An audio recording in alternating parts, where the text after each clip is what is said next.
Hey guys, so here's the notes for 6.3 day 1. We're going to be talking about function operations, particularly adding and subtracting.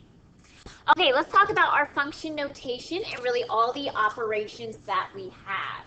So we have addition. And so this is to get our new function of like h of x. This is going to consist of the two functions we're adding. Now subtraction, of course, is just subtracting the two.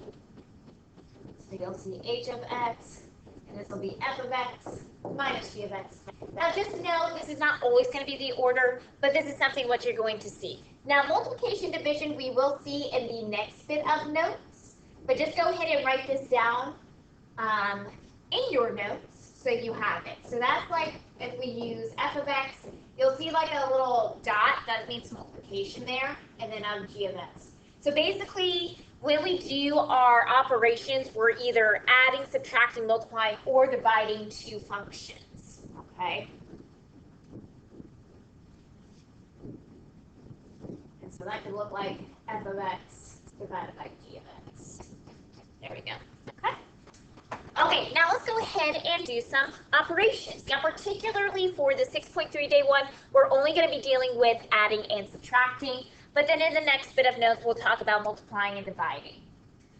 Okay, so notice we're going to use the functions to simplify the following expressions. So our f of x is 5x plus 1, and our g of x is negative 8x minus 10. On part A, we're going to add the two functions, so f of x plus g of x. So how we do that is we're going to take the 5x plus 1. Now I'm going to use parentheses definitely because when we get to the subtraction, you will have to change the sign. So for each function, put parentheses around it. Then our g of x is negative 8x minus 10. Now all we have to do is combine like terms. So my 5x and negative 8x, they are like terms, so I combine them to get negative 3x. And then my constants of 1 and negative 10, they are like terms, so I combine them to get me negative 9. And so my final answer here is negative 3x minus 9. Okay, let's go and do f of x minus g of x. So I'm going to take my 5x plus 1 and subtract it, and from negative 8x minus 10. Now be careful when you are subtracting. We've done this with our polynomials. You need to distribute that sign to everything behind it. So now I really have 5x plus 1 plus 8x plus 10. So anytime you subtract, you always have to change the signs. Okay, so once again, I combine like terms. So my 5x and my 8x, that becomes 13x.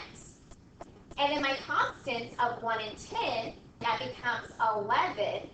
So now my final answer is 13x plus 11.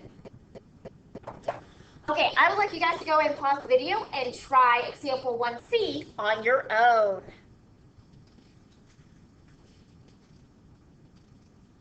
Okay, let's see what you got. So here we just switch it.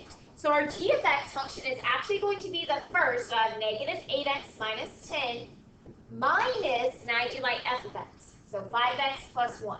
So when you subtract, order does matter. Okay, so now negative 8x minus 10, that 5x becomes negative and the 1 as well, because I distributed that subtraction. Now I combine like terms, so negative 8 minus 5 gives me negative 13x, and then negative 10 minus 1 gives me negative 11. So my final answer here is negative 13x minus 11.